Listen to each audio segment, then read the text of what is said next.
Bien, entonces, continuando ahora con lo que compete a suplementación para la pérdida de grasa, vamos a ver que por ahí no resulta muy alentador esto que voy a poner de entrada, es que en los últimos años, ya del 2018, incluso la Sociedad Internacional de Nutrición Deportiva terminó eliminando lo que era la categoría de suplementos destinados a la pérdida de grasa, por una cuestión de que es muy escasa la evidencia que hay de algún tipo de suplementos que ayuden realmente a este proceso, ¿sí? O sea, es mucho más lo que me prometen para lograr un suplemento, lo que realmente está documentado que me pueda servir en el afán de buscar una reducción de tejido adiposo. De hecho, dentro de los estudios que se realizaron, así como veíamos que en Estados Unidos el 50% de la población utilizaba suplementos, cuando diferenciaban por sexo, veían que las mujeres, uno de los suplementos que más buscaban eran justamente aquellos asociados a buscar una reducción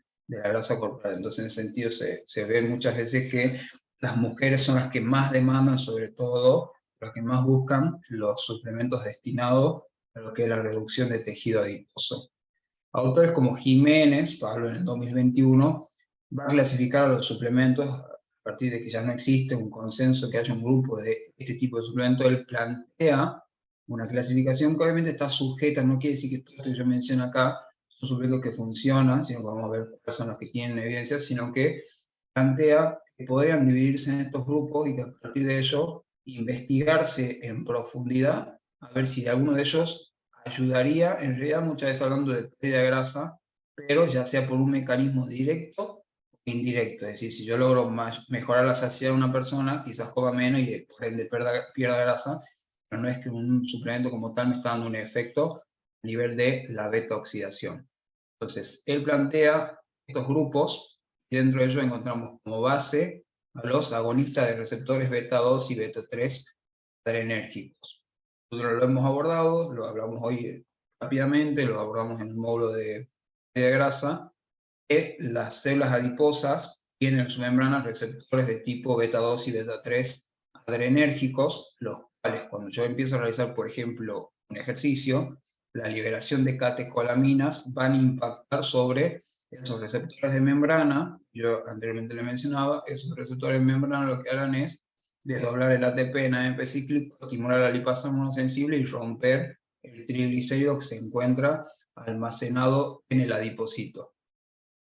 Estos receptores beta 2 y beta 3 adrenérgicos están en diferentes tipos de células, pero se encuentran en esas células adiposas y es uno de los mecanismos por los cuales estimulo la lipólisis cuando estoy realizando algún tipo de ejercicio. Hay algunos alimentos o componentes que encuentran en los alimentos que pueden estimular también la secreción, ya sea de catecolaminas o la estimulación de estos tipos de receptores, y a partir de ello se postulan, por ejemplo, la cafeína y a la cinefrina. La cafeína la vamos a abordar porque es un suplemento que hoy en día sí tiene evidencia que mejore los procesos de oxidación de grasa, y la cinefrina, que se obtiene generalmente de la cáscara de naranja amarga, todavía se está estudiando, no tiene muy buenos resultados a nivel de evidencia sólida de que puedan mejorar este estímulo de los receptores beta 2 y beta 3 adrenérgicos, pero aún así sin la evidencia ya se le empieza a utilizar o se le empieza a comercializar como un supuesto quemador de grasa. De hecho, en los multiingredientes que se llaman quemadores de grasa, realmente si ustedes leen el rotulado, van a encontrar muy comúnmente a la cinefrina dentro de algunos de los ingredientes.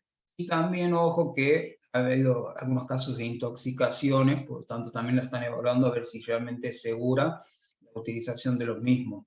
Acá podemos hacer un paréntesis o una relación entre este grupo de los agonistas de los receptores beta 2 y beta 3 adrenérgicos con los moduladores metabólicos. Los moduladores metabólicos son aquellos, más bien fármacos, que pueden realizar una acción directa, y dentro de ellos se encuentran aquellos que tienen un impacto sobre receptores beta 2 y beta 3 adrenérgicos, como son fármacos destinados al tratamiento del asma, ¿sí? Como son el salbutamol o el clenbuterol. Si bien son broncodilatadores, a su vez el fármaco como tal tiene un efecto de la estimulación de los receptores beta 2 y beta 3 adrenérgicos, y puede contribuir al aumento de la lipólisis y también de la beta-oxidación. Por lo tanto, muchas veces esos fármacos que son destinados y que se han creado para atender una situación patológica como es el asma, pueden ser utilizados en el contexto deportivo, como es en el fisicoculturismo, para ayudar a este proceso de estimulación de beta, de estimular los receptores adrenérgicos y favorecer la pérdida de grasa. Pero es súper peligroso la utilización, sobre todo de clenbuterol, para favorecer la pérdida de grasa. ¿Funciona? Les puedo decir que sí, sí funciona, pero es muy peligroso y hay incluso reportes de casos de infartos agudos de miocardio o problemas a nivel pulmonar por la utilización de broncodilatadores en personas que no tienen ningún tipo de problema, sino que lo están utilizando solamente con el afán de querer estimular estos receptores adrenérgicos y favorecer a la pérdida de tejido graso. Los antagonistas de los receptores alfa, inhibidores del apetito y del hambre, son aquellos que, como decimos, no tienen un efecto directo sobre la pérdida de grasa, no es que me estimulan ni la lipólisis ni la beta-oxidación, sino que me favorecerían a tener más poder de saciedad y por ende disminuir la ingesta y que esta disminución de la ingesta haga que yo pueda perder grasa, ¿sí? Entonces, como decíamos, no es un efecto directo en la pérdida de grasa por vía de la oxidación del ácido graso, sino directamente por tener menos hambre y por ende comer menos.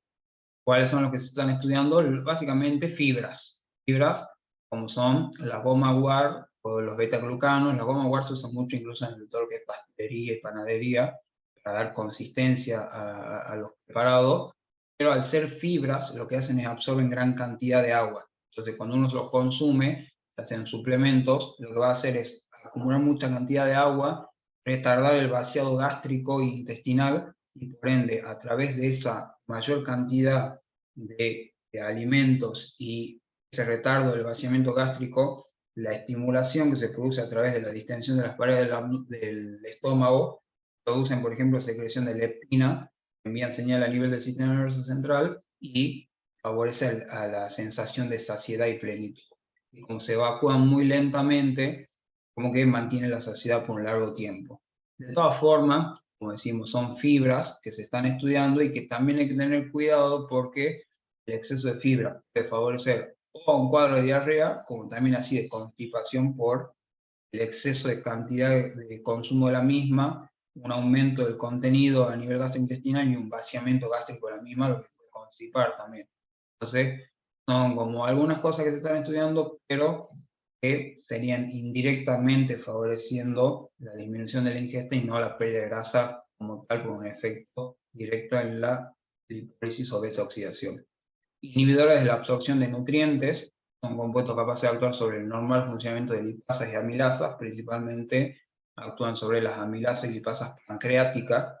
De hecho, acá les puede llegar a sonar un poco como inhibidores, famosos que ahora están de moda, el inhibidor de los hidratos de carbono, como es la marca esa Satial, creo que se llama, que lo venden, que igual tenés que agregar a la comida, o vienen pastillas para que lo comes y lo tenés que tomar previo a consumir una comida que sea rica en hidratos de carbono, que lo que haría es inhibirme a la amilasa pancreática y por ende los hidratos de carbono que yo estoy comiendo, parte de ellos no se podrían degradar y absorberse, y por ende lo terminaría perdiendo por materia fecal, que no es para nada bueno, pero no lo absorbería y por ende no sumaría calorías y lograría un déficit calórico por no estar absorbiendo bien el nutriente. Pero ya vamos, el concepto es muy malo, esto de inhibir una absorción de un nutriente, después lo voy a terminar perdiendo por materia fecal, y así también existen medicamentos como el Lolistat, hacen lo mismo con la lipasa pancreática, inhiben lo que es la degradación de los ácidos grasos, entonces después en la materia fecal puede haber presencia de grasa,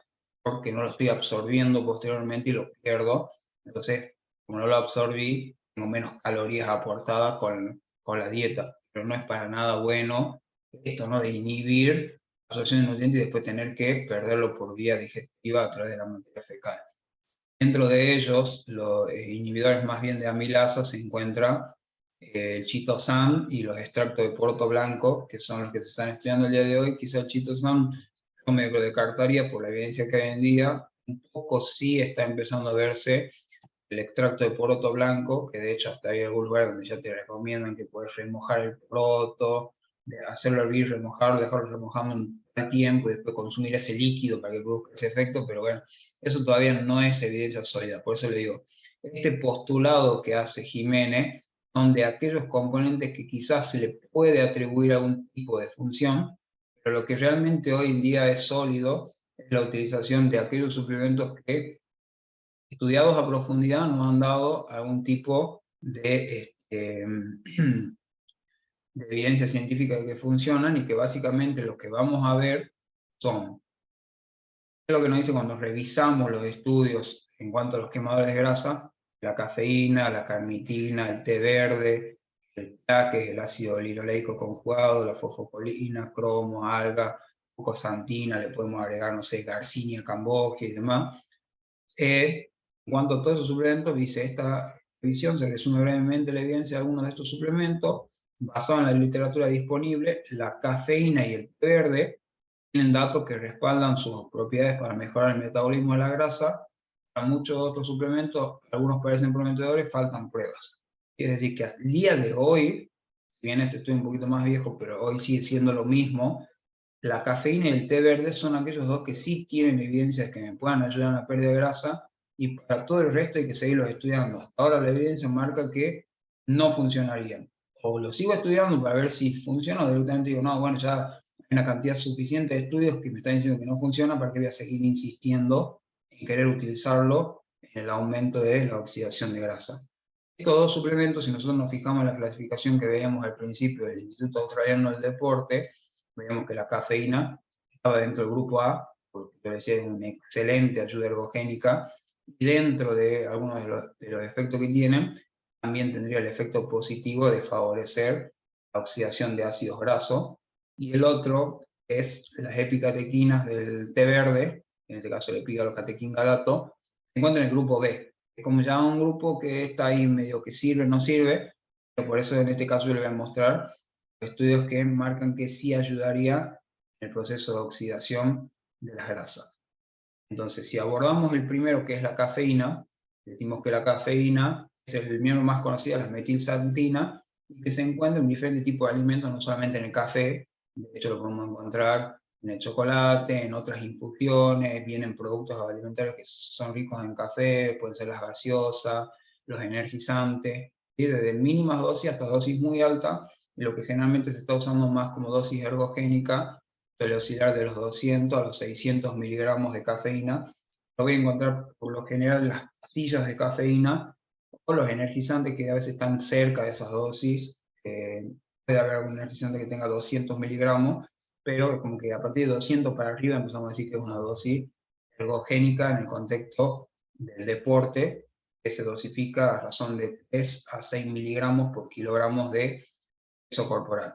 Les mencionaba anteriormente que en el 2004 la Agencia Mundial Antidopaje la sacó de la lista de sustancias prohibidas por ser un estimulante, y que hoy un atleta puede utilizarlo tranquilamente para competir y no va a dar un doping positivo porque es una sustancia permitida. ¿Qué es lo que hace la cafeína? Se eleva y alcanza el pico a los 60 minutos, de subida media de 2 a 10 horas. Por lo tanto, cuando yo la uso, si bien acá no nos centramos en el deporte, en el contexto de rendimiento, yo para suplementarme y ver los efectos tendría que hacerlo entre 45 a 60 minutos antes de la realización del ejercicio. Es decir, que si soy una persona que va a correr una carrera, tendría que tomar entre 40 a una hora, 40 minutos, una hora antes, para que yo cuando esté corriendo logre el pico máximo de cafeína en sangre, y después su efecto va disminuyendo, pero puede mantenerse de 2 a 10 horas, por eso que hay gente que es muy sensible a la cafeína, que quedarse un día sin dormir, después si se suplementó, si era sensible a la cafeína, o hay gente que te dice por ahí, si yo me tomo un café a las 6, 7 de la tarde, después ya no puedo dormir a la noche, porque el efecto de la cafeína lo sobreestimula. Entonces también hay que evaluar si la persona es sensible a la cafeína, por ahí no está bueno, porque se empieza a hiperestimular, le puede producir incluso taquicardia, aumento, una hiperventilación y demás. Los efectos de la cafeína podemos mencionar son antagonista de la adenosina y sus receptores. Nosotros vemos la adenosina es una depresora del sistema nervioso central, y la cafeína tiene, digamos, la forma estructural similar porque compite con los mismos receptores de membrana.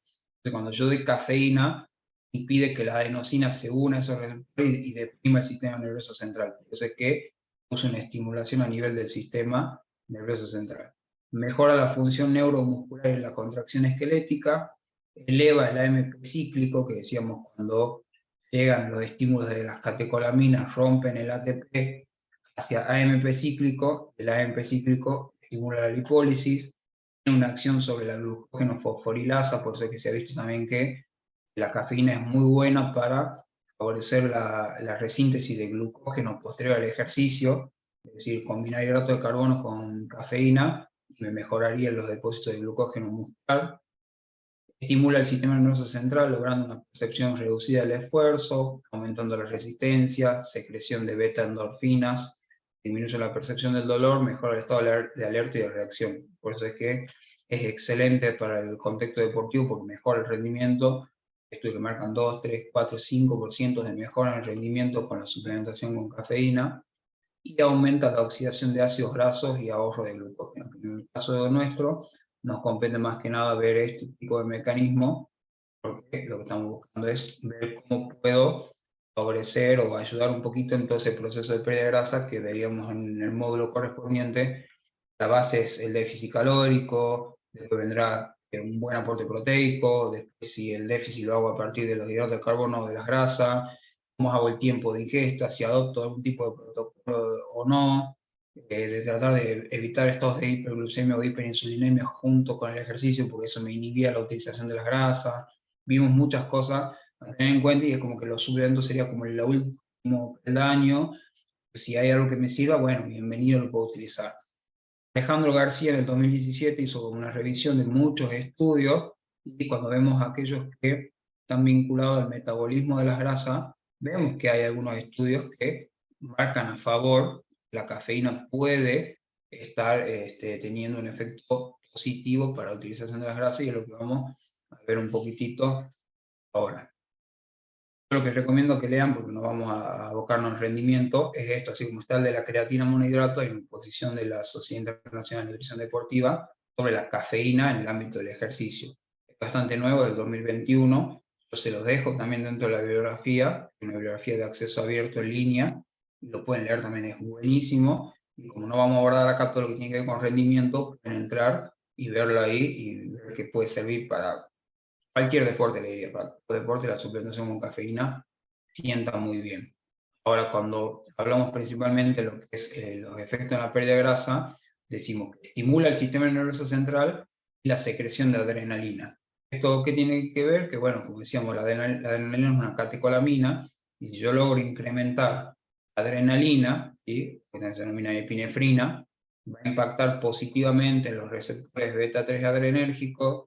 Vuelvo a repetir, ruptura del ATP, el AMP cíclico, el AMP cíclico estimula la lipasa hormonosensible, la lipasa hormonosensible me rompe el triglicérido y me libera los ácidos grasos para que ellos después intenten llegar a la mitocondria para oxidarse como tal. Entonces, si yo logro que todo eso ocurra, estoy perdiendo grasa de mis adipocitos.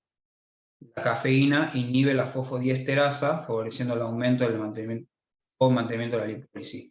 La fosfodiesterasa se encuentra en el mismo adipocito y la fosfodiesterasa es inhibitoria del AMP cíclico, ¿sí? Entonces nosotros veíamos que la adrenalina rompía el ATP, tomaba AMP cíclico y ese estimulaba la lipasa hormonosensible.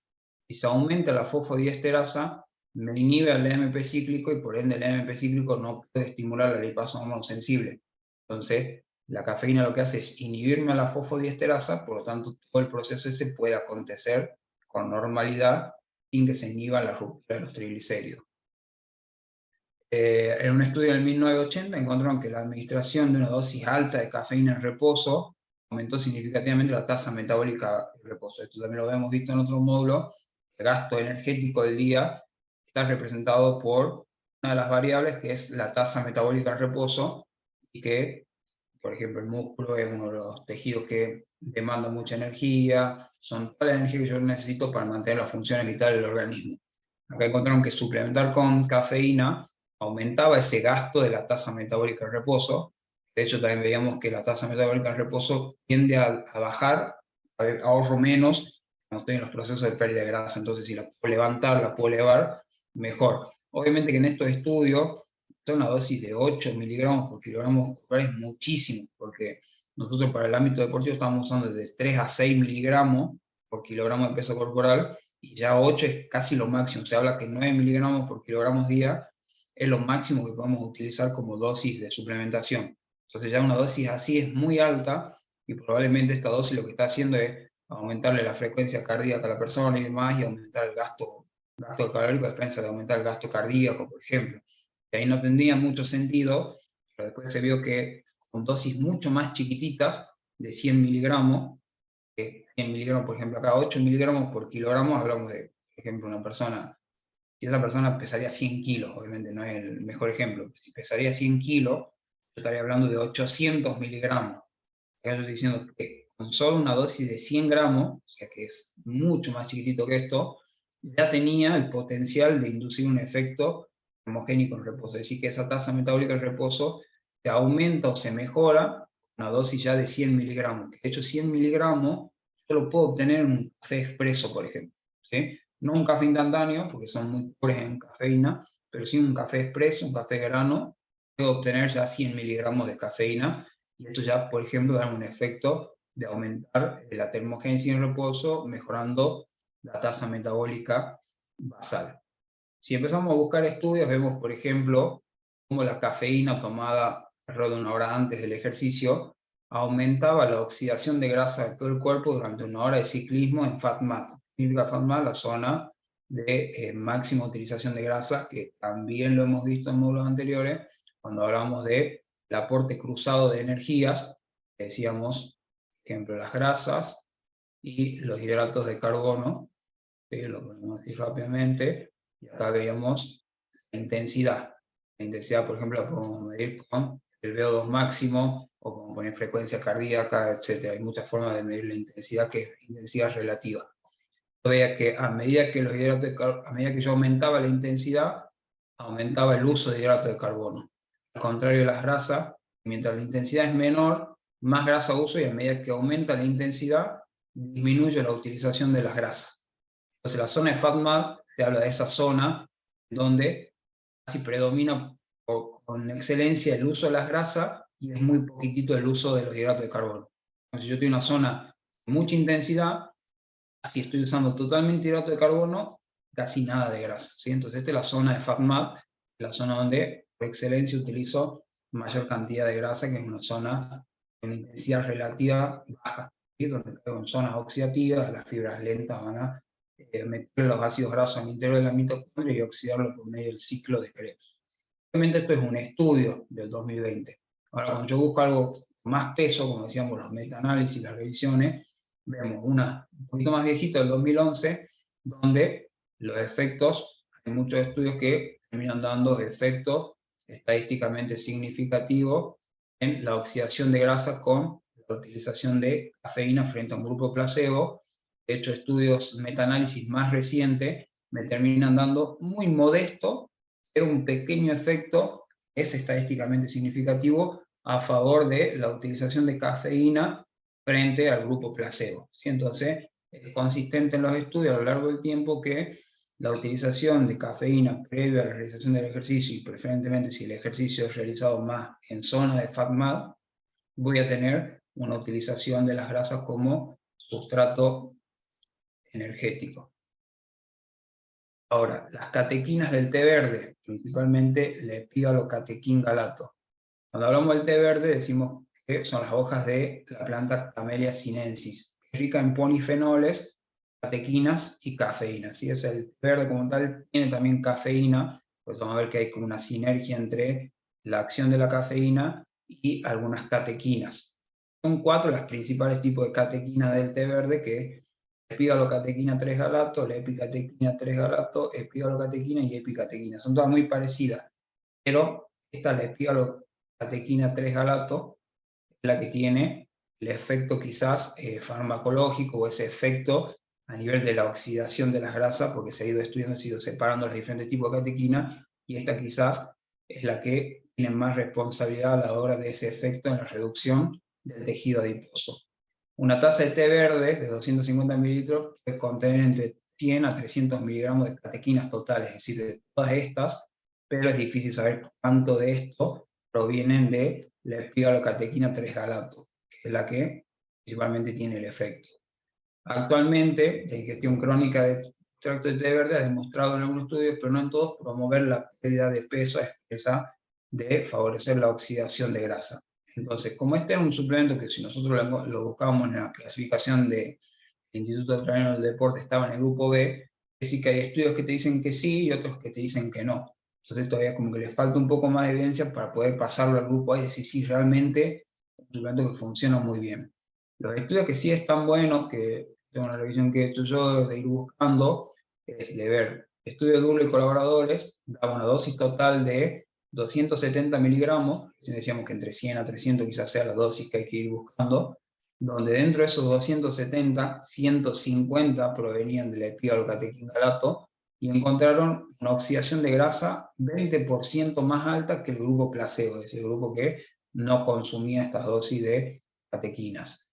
El otro estudio dio una dosis un poco más alta, entre 300 a 600 miligramos, y también encontraron que había más oxidación que el grupo placebo. Acá, ¿por qué varía el porcentaje? Bueno, eso es relativo, porque son diferentes estudios. Acá por lo menos me aseguraba cuánta dosis había de epigalocatequingalato, acá no especificaba, simplemente decía miligramos totales de catequinas, que estaban las 4 catequinas que mencionábamos recién. Lo que hizo es solamente dar la epigalocatequingalato, la que decíamos de las 4 sea la responsable, encontraron que sí hubo una mayor oxidación de grasa en estados de ayuno y postprandial, dando incluso esta sola sin que estén las otras 3. O sea que se asocia que esta quizás sea la más responsable en el efecto de la oxidación de grasa. Otro estudio habla de dosis pequeñas, de 82 a 214 miligramos totales de cafeína, y acá dice que no encontraron aumento de la oxidación de grasa. Entonces, me está haciendo pensar que las dosis totales tendrían que estar más cerca de los 300 miligramos, porque sabemos que con estas dosis, que son cercanas a 300 o más, sí había efecto, que por lo menos tendría que tener 150 a 300 miligramos de epigalocatequingalato para que sí haya efecto, y no así en dosis pequeñas. ¿Okay? Y acá en un metaanálisis está bueno porque muchas veces asociaban que el efecto de tomar té verde y perder grasa estaba más que nada asociado a la cafeína, pero decían mismo que la cafeína sí tiene un efecto sobre la pérdida de grasa. Entonces quizás decían, la cafeína que tiene el té verde es la que hace que se provocan todos los efectos de la pérdida de grasa, por lo tanto, lo que hicieron es ver si realmente, si extraían la cafeína y daban un té verde con catequinas, pero sin cafeína, a ver si había efecto o no. Y acá se ve que aumentó el 16% de la oxidación de grasa y no hubo efectos, y solo se administraba esa dosis chiquitita de cafeína que tiene el té verde. O sea, que quiere decir que en realidad el efecto está siendo de las catequinas que tiene el té verde, y que quizás ese poquitito de cafeína que tiene un té verde ya en su composición puede ser una sinergia o ayudar, pero que es relevante el uso de las catequinas y no solo de esa dosis chiquitita que trae un té verde. ¿Sí? Entonces, como decíamos, está en grupo B todavía de evidencia científica, pero por lo menos yo haciendo algunas revisiones de algunos estudios, encontramos, incluso dentro de ellos un metaanálisis, donde me habla de mejora de la oxidación de grasa. Entonces, tanto la cafeína como las catequinas del té verde hoy en día son los pocos suplementos que yo podría considerar a la hora de querer perder grasa. La cafeína ahora está siendo mucho más fácil conseguirla en pastilla, es más fácil conseguirlo en las casas de suplementos pastillas de té verde, cuando antes era muy raro, había que traerla de afuera. Ahora ya está empezando a haber marcas que están sacando cafeína en pastilla. Y el té verde es medio complicado. Sí, por ahí van a encontrar en algunas dietéticas verde, pero te venden las pastillas, y como mucho, incluso bueno, en algunos casos no especifican ni los miligramos de catequina, en algunos te especifican así, 100, 200, 300 miligramos de catequinas, pero no te dicen cuánto trae de epigalocatequingalato. Sí, en Estados Unidos, que ellos tienen suplementos de todo tipo, ya están vendiendo los suplementos de catequinas, donde te detallan cuántos miligramos totales tienen de catequina y dentro de ellos cuántos son de epigalocatequingalato. Entonces, en esos casos quizás yo podría comprar un suplemento que traiga alrededor de 300 miligramos totales de catequina y que dentro de ellos traiga por lo menos unos 150 o hasta 300 miligramos de pigalocatequingalato, y yo estaría cumpliendo con las dosis que yo vi en estudios que sí funciona para favorecer el proceso oxidativo de grasa.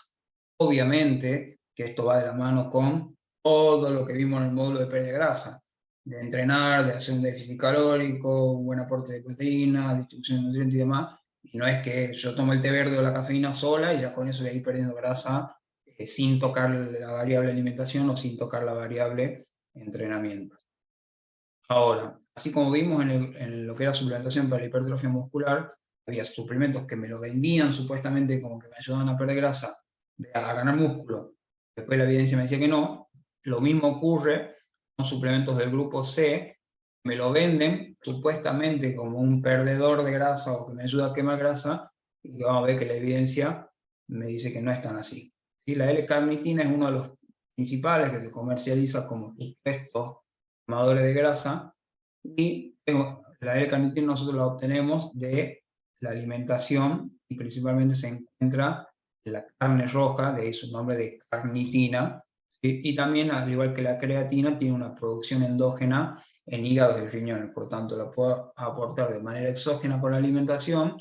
Los veganos y los vegetarianos tendrán un pobre aporte exógeno y dependerán más del aporte endógeno que se realiza a partir de la síntesis con otros aminoácidos como la metionina y la lisina. El 98% de la carnitina del cuerpo se encuentra en el músculo esquelético y músculo cardíaco. Son músculos bastante oxidativos, ¿sí? Y ricos en mitocondria. Por eso tienen un muy buen contenido de carnitina, que ahora vamos a ver, repasar dónde estaba la carnitina.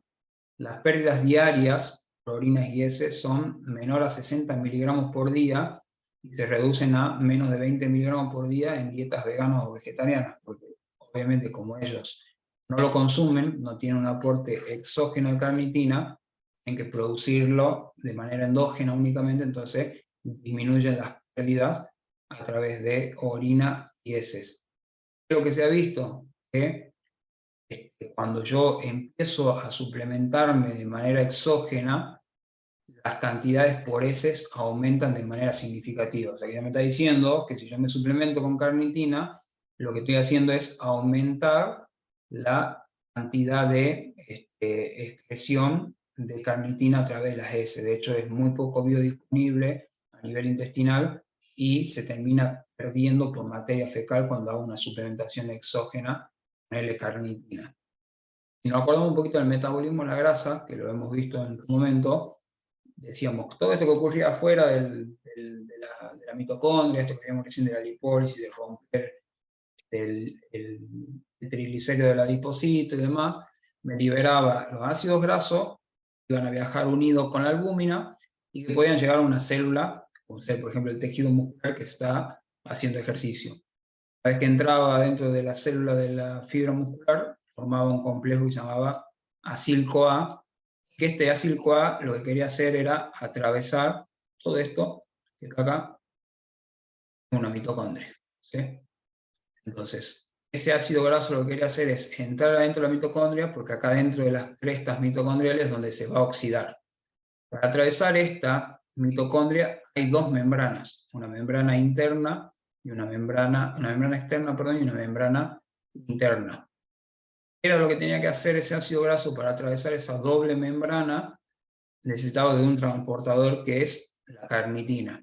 Entonces lo que ha pasado es que actuaba la carnitina palmitoitransferasa 1, me desdoblaba el ácido graso, me lo unía con la carnitina y formaba la acilcarnitina. Esta acilcarnitina podría atravesar la otra membrana y devolver la carnitina al espacio intermembrana y dejarme el ácido graso en la matriz mitocondrial para que pueda oxidarse a través del ciclo de Krebs. Entonces, básicamente la función que cumple la carnitina es como ser un barquito, me hace entrar desde el sarcoplasma al ácido graso, lo lleva hasta el interior de la mitocondria, me lo deja ahí en el interior de la mitocondria y la carnitina se vuelve al espacio intermembrana. Una vez que el ácido graso está en el interior de la mitocondria, entrará el ciclo de Krebs, se irá rompiendo, por la beta-oxidación, se va rompiendo en el carbono beta para formar acetil-CoA, y producir energía a nivel del ciclo de Krebs por cada vuelta que dé. ¿Okay? Entonces, como la carnitina está acá en el espacio intermembrana y es la encargada de hacer entrar al ácido graso para que pueda oxidarse, la industria de los suplementos, ¿qué dice?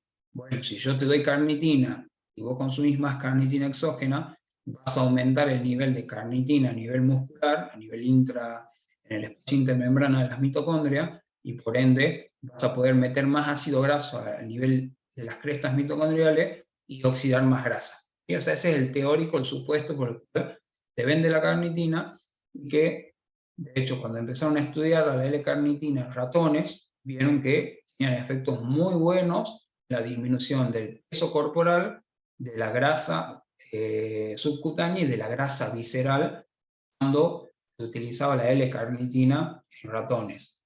Ahora, los ratones es el paso previo a la utilización de el suplemento, lo que se está buscando estudiar en humanos. Ahora, cuando esto se llevaba al humano, lamentablemente los efectos que encontraron no eran los mismos. No había esto que ocurría en los ratones. De hecho, por ejemplo, estudios de Barnett y de Bucco, que fueron uno de los primeros, demostraron que la ingesta oral de carnitina no modificó la concentración muscular de carnitina. Es decir, que lo consumía de vía oral, pero nunca llegaba al interior de las mitocondrias, nunca llegaba al músculo a las mitocondrias.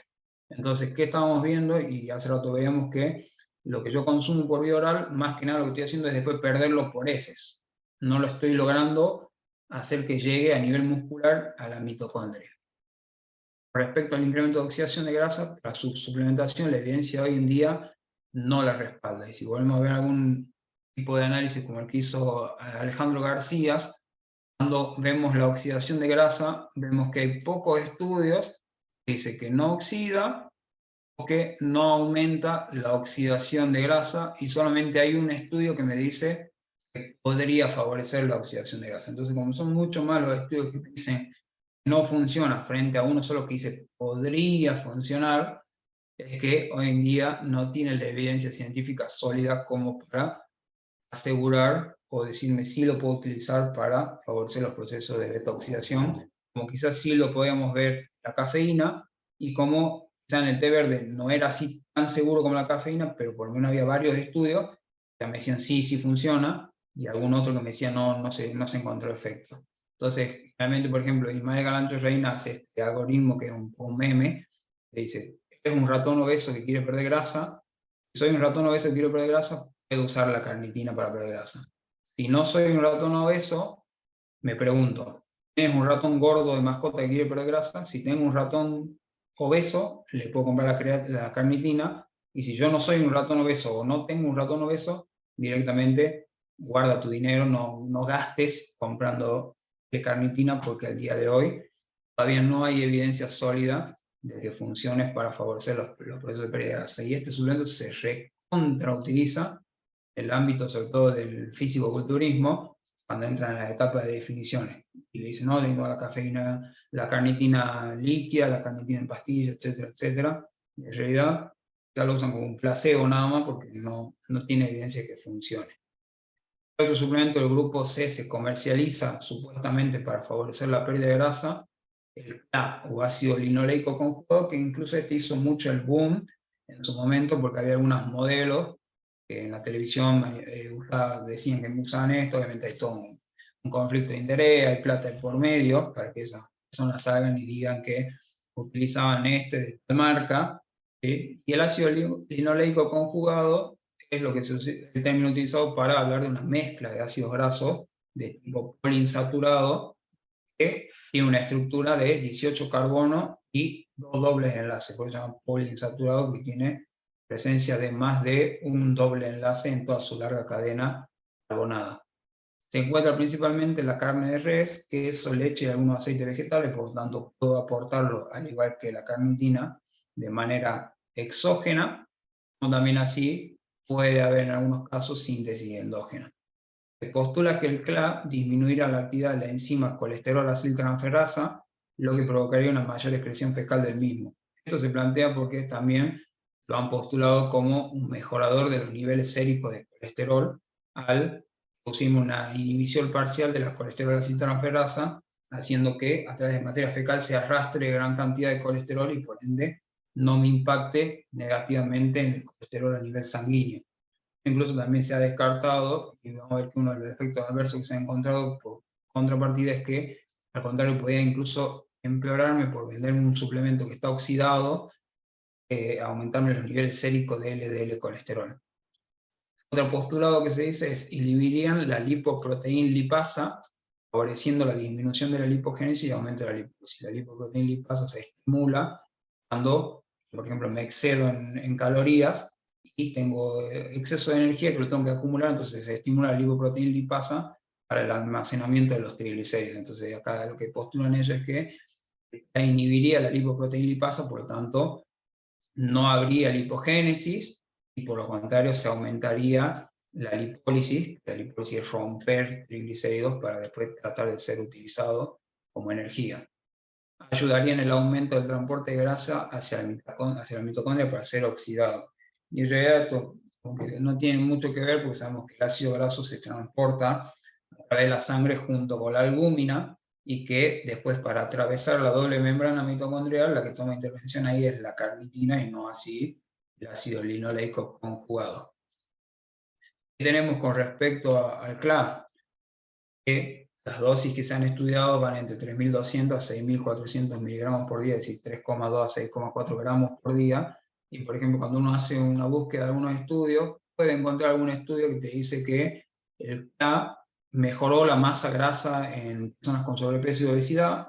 Hay otras que vos buscas el estudio y te dicen que no hubo ningún tipo de mejora en el nivel de grasa, y esto muchas veces pasa, hay estudios que te dicen, algunos dicen sí, otros te dicen no. Entonces, cuando a veces te pasa esto, lo que tenés que hacer es seguir buscando y recolectar todos los estudios que hayan y analizarlo y ver cuánto hay que sí, cuánto que no, o quizás recurrir directamente a algún tipo de metaanálisis, en donde, una revisión sistemática, un metaanálisis, donde ya hagan ese trabajo de recopilar todos los estudios, los autores, y analizar qué dice los diferentes trabajos y ver si la evidencia está a favor o no de lo mismo.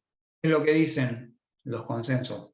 La evidencia científica clínica parece ser insuficiente y no unánime con respecto al efecto de la reducción de grasa corporal, y ya se han descrito los principales efectos secundarios que vienen asociados principalmente a lo que yo le decía, de un incremento de los niveles de colesterol total, como también así de LDL colesterol, y una reducción del HDL colesterol, es decir, aumentar el que le dicen el colesterol malo y disminuir el colesterol que le dicen el bueno.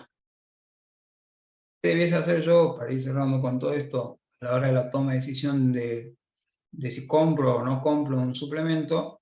Y digo, a ver, se ha demostrado que su uso mejora el rendimiento, los niveles de energía, la salud o la recuperación de tu deporte, y si yo no veo que no tiene evidencia, puedo ir tranquilamente a lo que es el Instituto Australiano del Deporte, fijarme en qué categoría está. Si ya veo que no está ni en el A ni en el B, está en el C, directamente digo un no rotundo y me estoy ahorrando el dinero en vez de perder plata en algo que no me va a servir, que como mucho lo único que me va a hacer es darme un efecto placebo. El efecto placebo está documentado que sirve, pero por ahí no tiene sentido gastar plata con un efecto placebo. ¿Sí? El efecto placebo es decir, yo tomo algo que no funciona, no tiene ningún tipo de efecto, pero yo creo que eso me está haciendo bien. Entonces, como yo creo que eso me está haciendo bien, quizás va de la mano con que estoy más motivado, hago ejercicio, me cuido en la alimentación y demás, y en realidad todo eso que yo estoy haciendo es lo que me está haciendo perder grasa y no la pastilla que yo me tomé. ¿Sí? O para ganar masa muscular sería lo mismo. Y yo sí veo que ese suplemento está dentro de lo que tiene evidencia científica, bien. Los alimentos reales carecen de ingredientes o los ingredientes del producto, como decíamos, por ejemplo, le respondían o nos respondían a la pregunta de proteínas, y quizás la proteína en polvo, si yo tengo una persona desentrenada y que encima sé que va a ganar masa muscular fácilmente y que le analizo la dieta o le hago un plan de alimentación rico en proteína, no necesito darle un suplemento en polvo. Entonces, en este caso, nuevamente digo no y me ahorro la plata que me iba a gastar en una proteína de suero de leche. Ahora, la creatina, por ejemplo, yo no la puedo aportar, a esos 5 gramos de creatina que yo necesito por día, no lo puedo aportar con alimento, porque para llegar a los 5 gramos de creatina a partir de carne, yo debería comer más de 1 kilo de carne por día, carne roja, cosa que no es factible hacerlo, es muchísimo, y no es saludable tampoco. Entonces, en el caso como la creatina, por ejemplo, como yo no lo puedo aportar a través de los alimentos, ahí sí me voy para, no, mira, no lo puedo aportar con los alimentos, entonces seguimos yendo la línea a ver si lo compro o no. ¿El producto está permitido en tu deporte? Sí, si lo puedo utilizar y no es una sustancia obviamente dopante ni un fármaco, sí. ¿El producto ha sido probado científicamente? Bueno, sí, la evidencia sigue diciendo hoy en día que funciona, entonces puedo considerar el uso del producto y ver realmente, bueno, obviamente también si tengo la plata para comprarlo. Y a la hora de comprar, hacer una buena selección. Yo le decía, hay más de 55.000 tipos de productos en el mercado, y así como analizamos una proteína acá que era terriblemente mala, hay peores que esa en el mercado, o muy similares a esa, que sale 7.000, 8.000 pesos. Entonces, encima que estoy gastando una buena cantidad de dinero, no voy a comprar justo una proteína que es malísima. Entonces, ya tengo algunas herramientas como para decir, bueno, voy a invertir mi dinero, selecciono un buen suplemento, en el caso de una proteína le puedo hacer ese análisis, en el caso de una creatina, el precio también te haga ruido, ¿sí? Porque ahora no voy a dar nombres, pero hay una creatina que anda dando vuelta, que venden el kilo a 2.000 pesos, cuando cualquier otra marca, los 300 gramos sale 12.000, 15.000 pesos. Entonces ya el precio te hace un poco de ruido, ¿no? Que cómo va a salir 2.000 pesos un kilo y las otras salen 12.000, 15.000 pesos los 300 gramos. ¿Sí? Entonces ya por ese lado también te hace un poco de ruido, aunque ojo, sea más caro tampoco te garantiza que sea lo mejor. A nivel de creatina, lo que sí podría llegar a buscar, es un poco más caro, pero me garantiza calidad, el sello CreaPur, que lo que hace es un sello de calidad que me dice que es materia prima, que ha sido evaluada y testeada y que te garantiza que realmente es pureza en cuanto al contenido de creatina monohidrato. Eso me puede dar una ventaja a la hora de seleccionar una creatina, a la hora de seleccionar una buena proteína, ver este análisis de rótulo que hicimos. A veces decíamos, puedo hacer un análisis muy bueno del etiquetado nutricional, pero después resulta que todo lo que está escrito ahí no coincide con lo que realmente tiene adentro el bote, porque si yo lo llevara a un laboratorio y me haría un análisis del mismo, encontraríamos que difiere mucho los valores que dice el rotulado con los que realmente tiene el producto. También es un problema.